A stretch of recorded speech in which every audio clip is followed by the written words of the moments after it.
সেই জন্যই তো হিসেব করছি। বাড়িতে অপ্রয়োজনীয় যা যা জিনিসপত্র আছে সেসব বেচে দেব। আর বেচার মতো কিছুই নেই গো। দেখো, তুমি সব সময় আমার পরেই খাও, তাই আমাদের একটা করে থালা বাটি বেচে দিলে তো কোনো সমস্যা নেই গিন্নি। এই তোমার মাথা না কাজ করছে না। যাও বাইরে ঘুরে এসো, পারলে বাজার থেকে ধার করে হলেও একটু চাল নিয়ে এসো। দেখি যদি কোনো সহৃদয় ব্যক্তি চাল দেয়।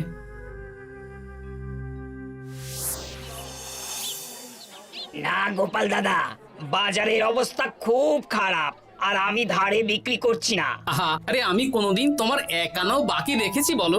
আমি বুঝতে পারছি গোপাল দাদা, কিন্তু আমিও নিরুপায়। গত মাসের বেতন এখনো পাইনি। মহারাজ অনির্দিষ্ট কালের জন্য রাজসভা বন্ধ রেখেছেন।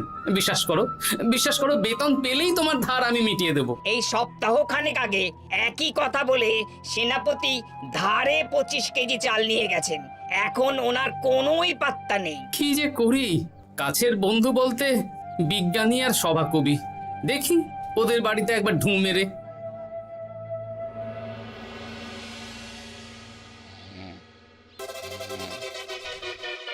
কৃষ্ণনগর কৃষ্ণনগর কৃষ্ণনগর শূন্য। হ্যাঁ, এবারে একটা মোহরও নেই। জাহাপানা সর্বনাশ হয়ে গেছে। কি হলো? পালে বাঘ পড়েছে নাকি? ঘুমের 12টা বাজিয়ে দিলে। জাহাপানা, এবারে কৃষ্ণনগর থেকে একটা মোহরও খাজনা আসেনি। হ্যাঁ, বলো কি? 1 মাস আগে বাৎসরিক খাজনা দেওয়ার শেষ দিন ছিল, কিন্তু এখনো একটা মোহরও খাজনা আসেনি। না জাহাপানা। পড়েছে বেগমের জন্য হীরের হার, হীরের কানের দুল, হীরের নাকছাবি বানাতে দিয়েছি। উজির, যা হোক করে কৃষ্ণনগর থেকে আমার খাজনা চাই। তাহলে তো কৃষ্ণচন্দ্রকেই তলব করতে হবে। যা করার করো।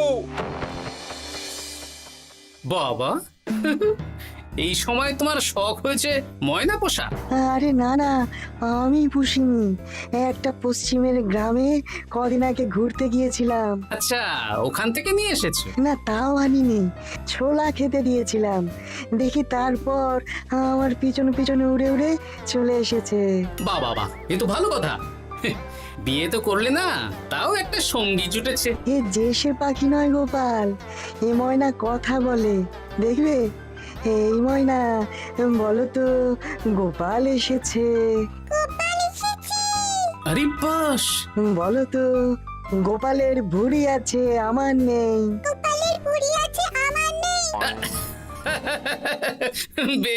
বেশ। এ ভোরবেলা আমার কাছে আসে, সারাদিন আমার কাছে থাকে, আবার সন্ধে হলেই নিজের বাসায় নিজেই ফিরে যায়।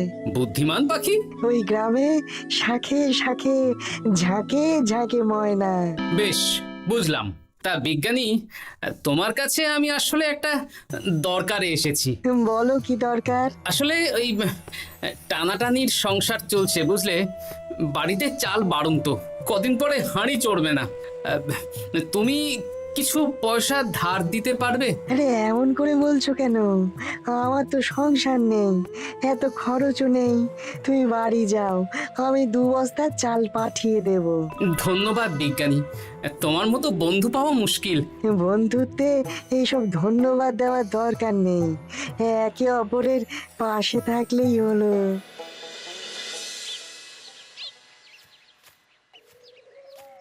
এ কি গো, খালি হাতে ঢুকছো যে?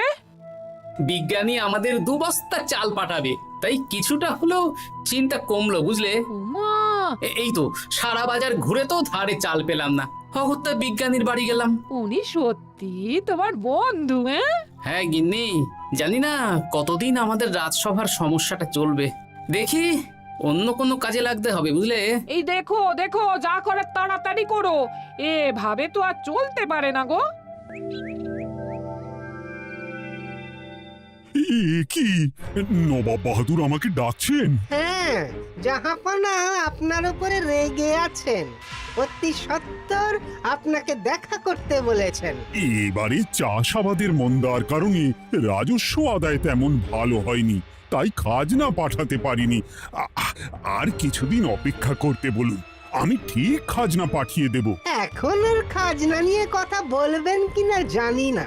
আপনাকে নবাব এই আদেশ পাঠিয়েছেন, আপনি 2 দিনের মধ্যে নবাব বাহাদুরের সাথে দেখা করবেন। আচ্ছা ঠিক আছে।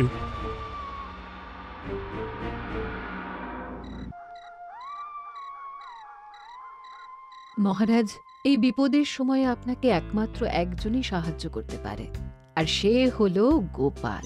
আমি কোন মুখে গোপালকে ডাকবো বলো তো রানী? দীর্ঘদিন ওদের বেতন দিতে পারছি না। গোপাল এরকম স্বার্থপর মানুষই নয় যে নিজের কাজের সময় কাজী আর কাজ ফুরলে বাজি হয়ে যাবে। আপনি একবার বলেই দেখুন না।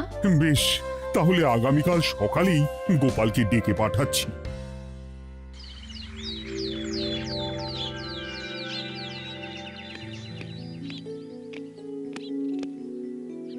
আসতে পারি মহারাজ? হ্যাঁ গোপাল, এসো এসো। মহারাজ আমাকে হঠাৎ ডেকে পাঠালেন যে? শোনো, নবাব বাহাদুর বলেছেন ওখানে যেতে হবে, কারণ এবারে কৃষ্ণনগর থেকে কোনো খাজনা পৌঁছয়নি। মহারাজ, আপনি গেলেও বিপদ, না গেলেও বিপদ। হ্যাঁ, সেটাই তো আমাকে সবচেয়ে বেশি ভাবাচ্ছে, কিন্তু না গেলেই যে নয়। তাহলে এক কাজ করি মহারাজ, আমিও বরং আপনার সাথে যাই। যা বিপদ আসবে একসাথে লড়বো। ও গোপাল, তুমি যেন আমার বুক থেকে পাথর নামিয়ে দিলে। তোমাকে যে কি বলে ধন্যবাদ জানাবো। তাহলে কখন বেরোবেন বলুন? আজকে সন্ধ্যের দিকে বেরিয়ে পড়বো, তাহলে কাল সকাল সকাল মুর্শিদাবাদ পৌঁছে যাব। আর কতদিন থাকতে হবে তো কিছুই জানি না, তাহলে ওই 3-4টে জামা কাপড় ধুতি নিয়ে নেব, কি বলেন? হ্যাঁ হ্যাঁ, তাই নিও। তাহলে সন্ধ্যাবেলা রাজবাড়িতে এসো, একসাথেই বেরিয়ে পড়বো। আচ্ছা মহারাজ। বলি, তোমার কি মুর্শিদাবাদে না গেলেই নয় গো? আমাকে তো যেতেই হবে গিন্নি। জানি নবাব বাহাদুর কিভাবে ছক করে কল করে, তুমি সাবধানে থেকো গো। দেখো, আমি যখন যাচ্ছি তখন নবাব বাহাদুরকে এবার সাবধানে থাকতে হবে। হ্যাঁ, ঠিক আছে, মাথা ঠান্ডা রাখবে, বেশি ওস্তাদি করতে যাবে না। এমনিতেই আমাদের অবস্থা এখন ভালো নয়। আরে তুমি অতিরিক্ত চিন্তা করো না তো গিন্নি। জাহাপনা, কন্যাগুলো কবে আসবে? এখনো 2-3 দিন সময় লাগবে বেগম। এত সময় লাগছে কেন জাহাপনা? দেশের কোণে কোণে খুঁজে সেরা সেরা হিরে দিয়ে বানানো হচ্ছে যে, সময় তো লাগবেই বেগম। তাহলে তো অনেক খরচ হচ্ছে। তাও হচ্ছে বটে, কিন্তু তোমার জন্য আমি সব করতে পারি। আমাদের মুর্শিদাবাদের হীরালালের হাতের কাজ দেশের সেরা। আপনি সত্যি আমাকে ভালোবাসেন, আমার জন্য এত খরচ করে গয়না বানিয়ে দিচ্ছেন। তুমি খরচ নিয়ে এত চিন্তা করো না। কৃষ্ণনগর থেকে এই বছর ভালো খাজনা প্রাপ্য ছিল, কিন্তু এখনো একটা কানাকড়িও আসেনি। তাহলে আপনার গয়না বানাতে যা খরচ হবে সব আপনার সিন্দুক থেকে দিয়ে দেবেন। না না না, কৃষ্ণনগর থেকেই আদায় করব, ওকে তলব করেছি। আচ্ছা, সহিস, গাড়ি ছাড়ো। যথাজ্ঞা মহারাজ। এই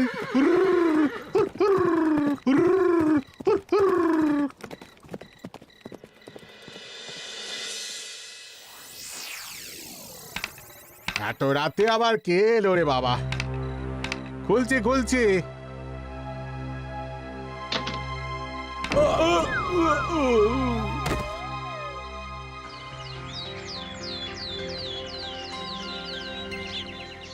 সর্বনাশ হয়ে গেছে জাহাপানা। কি হয়েছে হীরালাল?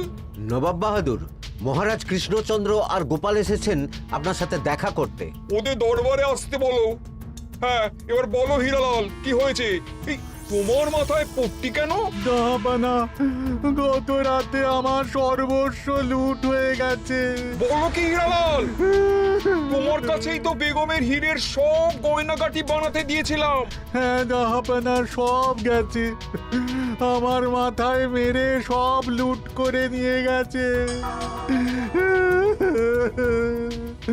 এবার আমি কি করব জাহাপানা? বেগম সাহেবা, আপনার গয়না যে হীরালাল শেখরার কাছে জাহাপনা বানাতে দিয়েছিলেন, ওনার সব লুট হয়ে গেছে। মানে? আমি এক্ষুনি নিজের কানে শুনে এলাম, এখন হীরালাল শেখরা এসেছে। আমি এক্ষুনি যাচ্ছি। কি করব জাহাপানা, আমার তো সব শেষ হয়ে গেল।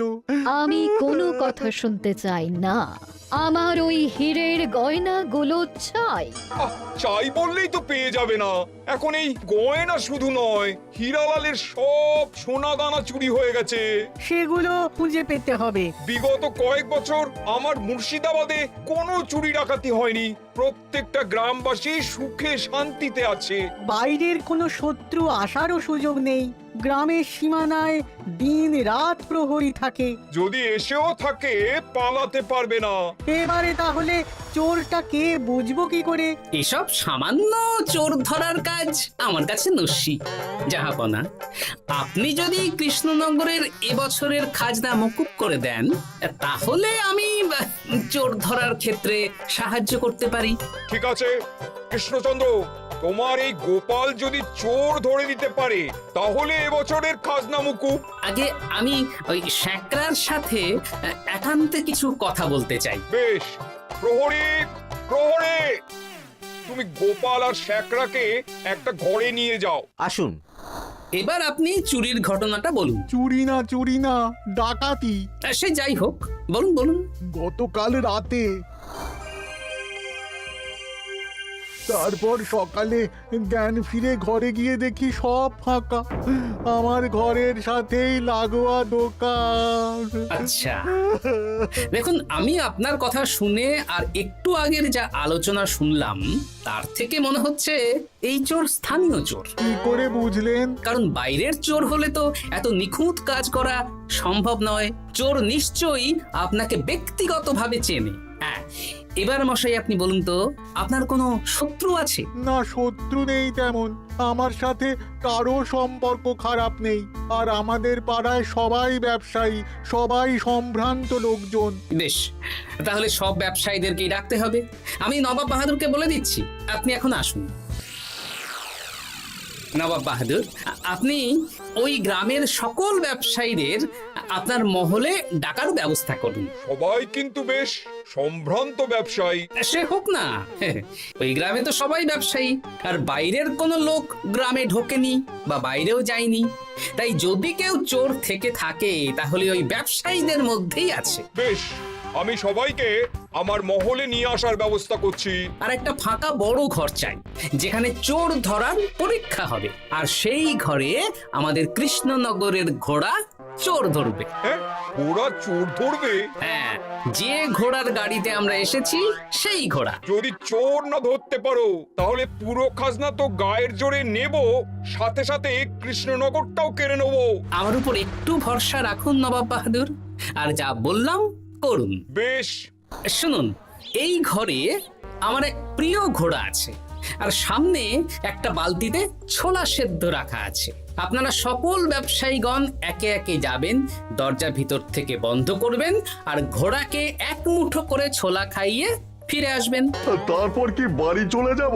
না, সবার ছোলা খাওয়ানো হয়ে গেলে আমি ঘোড়ার কাছে যাব, আর ঘোড়া কানে কানে আমাকে বলে দেবে কে চোর। তাহলে আর দেরি কেন, সবাই একে একে যাও।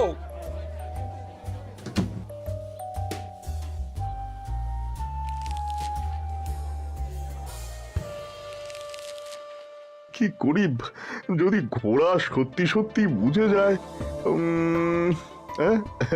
ছোলা খাওয়াবোই না। ব্যাস, ছোলা খাওয়ানো হয়ে গেল। এবার গোপাল বলো তো কে চোর? দাঁড়ান, ঘোড়ার মুখের কথা শুনে আসি। আমি বলে দিচ্ছি জাহাপানা, গোপাল এসব মশকরা করছে, সব মশকরা। ঘোড়া বলে দিয়েছে কে চোর। বলো গোপাল, কে চোর? তার আগে সকল ব্যবসায়ীর হাত দেখে আমি পরীক্ষা করতে চাই। সে দেখো, কিন্তু বলো কে চোর? দেখি দেখি, না, দেখি আপনারটা। না, আপনিও না। না, আপনিও না। একি মশাই, চুরিটা তো আপনিই করেছেন, আপনিই চোর। কি উল্টো পাল্টা কথা বলছেন? আমি চুরি করিনি। হ্যাঁ, আপনিই চুরি করেছেন, তাই ভয়ে ঘোড়াকে ছোলা খাওয়াননি। কারণ আমি ছোলার মধ্যে রান্নার হলুদ গুঁড়ো মিশিয়ে রেখেছিলাম, তাই যারা যারা ঘোড়াকে ছোলা খাইয়েছেন সবার হাতেই হলুদ রং লেগে আছে। শুধু ওর হাতে নেই। ভাই, শেষে তুই? তোর মনে মনে এত হিংসা? ভাই মানে? আরে ও তো আমার খুড়তো ভাই পান্নালাল, ওরও সোনা গয়নার ব্যবসা।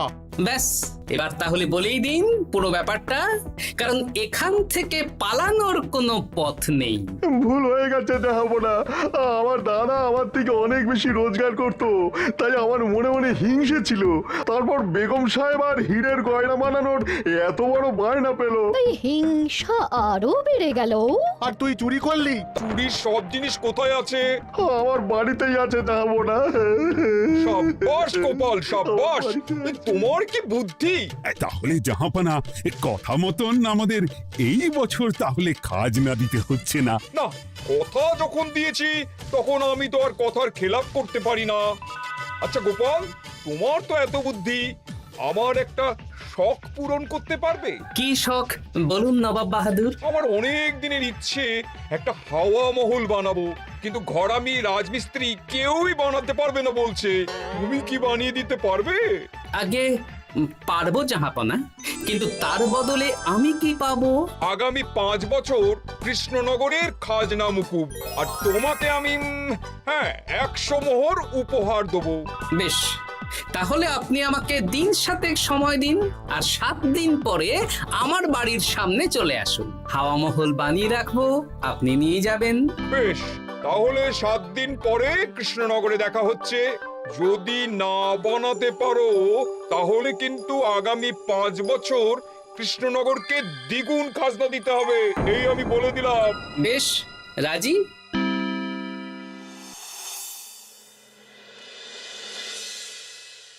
বেশ তো বড় মুখ করে বলে দিলে হাওয়া মহল বানাবে। রাজি রাজি।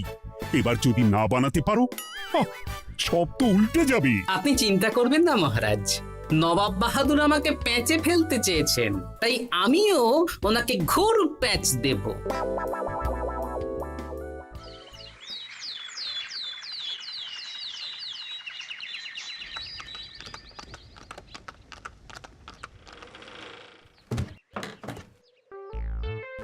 কি গোপাল, আরে কোথায় আমার হাওয়া মহল? 7 দিন হয়ে গেছে তো, তাই মহল দেখতে চলে এলাম। কাজ একদম শেষ পর্যায়ে, চলুন পশ্চিমের মাঠে চলুন। গিন্নি, তুমি মহারাজকে খবর দাও আর বলো পশ্চিমের মাঠে চলে আসতে। আরে তাড়াতাড়ি কর, তাড়াতাড়ি কর। ওই দেখুন, আপনার হাওয়া মহল তৈরি হয়ে গেছে। কই? ওপরে দেখুন। ওরে, নবাবের হাওয়া মহল বলে কথা, ইট কথা হয়ে গেছে। এবার রং কর, রং কর। হাওয়া মহল রং করছি তো, এত তাড়া দিস না। আরে তাড়াতাড়ি কর, তাড়াতাড়ি কর। আরে এসব আবার কি? ময়না পাখি হাওয়া মহল তৈরি করছে? হ্যাঁ, হাওয়া মহল তো, তাই হাওয়াতেই তৈরি হচ্ছে। হাওয়া তো আর চোখে দেখা যায় না, আমি তৈরি করিয়ে দিয়েছি। এবার জাহাপানা আপনি নিয়ে যান। হয়ে গেল, এবারেও গোপাল দাও মেরে দিল। মানে আমি কি করে? সে তো জানি না জাহাপনা, আপনি বলেছিলেন হাওয়া মহল বানিয়ে দিতে হবে, আর আমি আপনার আবদার পূরণ করেছি। এখন আগামী 5 বছর আমরা খাজনা মুক্ত। সাবাস গোপাল। ওরে, রংটা ভালো করে কর, ভালো করে কর। নবাবের হাওয়া মহল। গোপাল, তুমি সত্যিই বুদ্ধিমান, তোমার বুদ্ধির জবাব নেই। শোনো, আগামী 5 বছর কৃষ্ণনগরের খাজনা মুকুব, আর এই নাও তোমার 100 মোহর উপহার। এবার বলো, তুমি এই অসম্ভবকে সম্ভব করলে কি করে? আমি বুঝতেই পেরেছিলাম, আপনার মুর্শিদাবাদের চোর ধরার পরে আপনি আমাকে যখন হাওয়া মহল বানাতে বললেন, তখন নিশ্চয়ই কোনো উদ্দেশ্য আছে। কারণ আপনি তো মন থেকে চাননি যে খাজনা না দিয়ে আমরা মুক্তি পাই। তাই গোপাল এই চালটা চাললো। যদিও আমি গোপালকে একটু সাহায্য করেছি। কিরকম সাহায্য? কদিন আগে আমি বিজ্ঞানীর ঘরে গিয়ে দেখি একটা ময়না হুবহু মানুষের মতন কথা বলছে। আর বিজ্ঞানী বলল এরকম অনেক ময়না পাখি আছে। ব্যাস, এই এক সপ্তাহ ধরে আমি ময়নাগুলোকে বিভিন্ন বুলি শেখালাম, আর ওরা সেগুলোই বলে চলেছে। নয়, হ্যাঁ। ওরে, রংটা ভালো করে কর, ভালো করে কর, নবাবের হাওয়া মহল। মহারাজ, 100 মোহর আপনি রাখুন। আমাদের সব সভাসদদের এই মোহর থেকেই আপাতত বেতন দিয়ে রাজসভা শুরু করুন। ধন্যবাদ গোপাল, তোমাকে আমার সভাসদ পেয়ে আমরা সবাই ধন্য। আর বিজ্ঞানীকেও।